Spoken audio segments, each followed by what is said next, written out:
ভরা মৌনী অমাবস্যায় এই মুহূর্তে প্রত্যেকে দর্শন করছে মরণের দেবী ভদ্রকালী। মরণতুল্য সমস্যা যার দর্শনে কৃপা কটাক্ষে নির্মূল হয়ে যায়।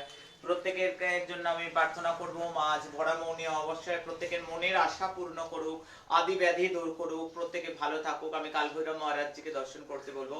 কলিযুগের সর্বাধিক জাগ্রতা, ঠিক তাই, কলিযুগের সর্বাধিক জাগ্রতা ভগবান শিবের রৌদ্র রূপ কাল ভৈরবজি মহারাজ।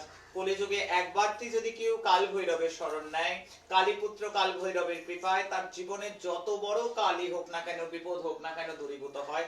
তার সমস্ত রোগ শোক, সমস্ত ভয় ভীত হয়ে পলায়ন করে।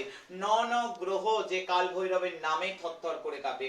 যেজন একবার কাল ভৈরবজি মহারাজের শরণ নিয়ে নিয়েছে, যেজন কাল ভৈরবজি মহারাজকে মৌনী অমাবস্যায় দর্শন করছে, যারা কাল ভৈরবজি মহারাজকে মৌনী অমাবস্যায় দর্শন করতে সহযোগিতা করছে, মানুষকে শেয়ার করে করে পাঠাচ্ছে, তাদের পরিবারের প্রত্যেকের মঙ্গল হবে, তাদের কাল হরণ হবে, কষ্ট হরণ হবে, দুঃখ হরণ হবে, বিপদ হরণ হয়ে যাবে কাল ভৈরবজি মহারাজে।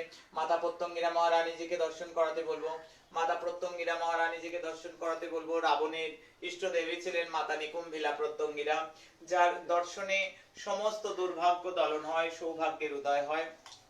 প্রত্যেকে ভালো থাক, সুস্থ থাক, সৎসঙ্গের সাথে যুক্ত থাক। সারাটা দিন আমি প্রত্যেককে বলবো কাল ভৈরবজি মহারাজের স্মরণ করুক, খুব ভালো থাকবে ভরা মৌনী অমাবস্যায়। আমি ছিলাম, আমি আছি, আমি